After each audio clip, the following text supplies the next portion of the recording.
Hello my dear friend, इस video में हम बात करेंगे सुज़लोन एनर्जी के बारे में।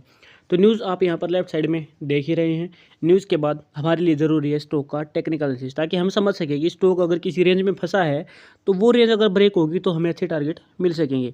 तो वही चीज़ हमें यहाँ पर देखने को मिल रही है डेली टाइम फ्रेम के अकॉर्डिंग 2025 चलेगी, यानी कि ये पिछले 4 महीने से कहेंगे तो इस रेंज के अंदर ही प्राइस कंसोलिडेट कर रहा है। ठीक है, इसके अलावा अगर ये प्रीवियस हाई की बात करेंगे तो प्रीवियस हाई से जो गिरावट है, यही गिरावट इसमें 2021 में देखने को मिली थी, जो कि आप अपने खुद से बैक टेस्ट भी करके देख सकते हैं।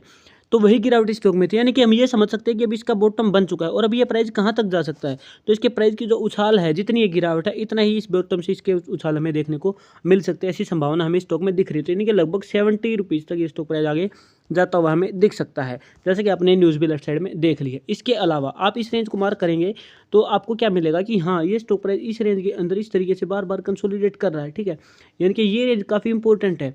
ठीक है, जब तक यहाँ पर जितना ज़्यादा टाइम स्पेंड करेगा तो इसके बाद ब्रेकआउट ऊपर की तरफ भी उतना ही भयंकर होगा और नीचे की तरफ भी उतना ही तगड़ा ब्रेकआउट होगा। ठीक है, अगर इसमें सेलर एक्टिवेट हो जाएंगे, यानी कि कंसोलिडेट कर रहा है यहाँ पर, तो इसमें अगर सेलर एक्टिवेट होंगे तो उतना ही बड़े तरीके से गिरावट देखने को मिलेगी, और अगर बायर एक्टिवेट होंगे तो उतना ही उछाल स्टॉक में हमें देखने को मिलेगा। तो ये कुछ मिली जुली चीज़ें हैं इसमें। अगर हम बात करेंगे आगे चल के क्या हो सकता है, तो वीकली टाइम फ्रेम में कन्वर्ट करेंगे। वीकली टाइम फ्रेम में भी हमें वही चीज़ें देखने को मिल रही हैं, यानी कि जहाँ पर प्राइस पहले आके रुक रहा था, यहाँ पर देखिए, जहाँ पर अगर प्राइस ने कई महीने स्पेंड किए और जहाँ पर अगर रुका, वहाँ से ब्रेकआउट के बाद जैसे कि मैंने आपको बताया कि एक बड़ा ब्रेकआउट में देखने को मिला, वही अब यहाँ पर दोबारा चीज़ें देखने को मिल रही हैं। तो यहाँ पर यह कंसोलिडेशन है। तो अगर यहाँ से ब्रेकआउट होगा तो फिर से अपने प्रीवियस हाई के पास जाएगा, और अगर ब्रेकआउट नीचे की तरफ होगा तो फिर से हमें 34 रुपीज़ तक प्राइस जाता दिख सकता, जो कि ये रेंज है। ठीक है, यहीं पर यहाँ पर जो बायर बाद में एक्टिवेट हो तो वही यहाँ पर दोबारा एक्टिवेट होने की संभावना हो जाएगी।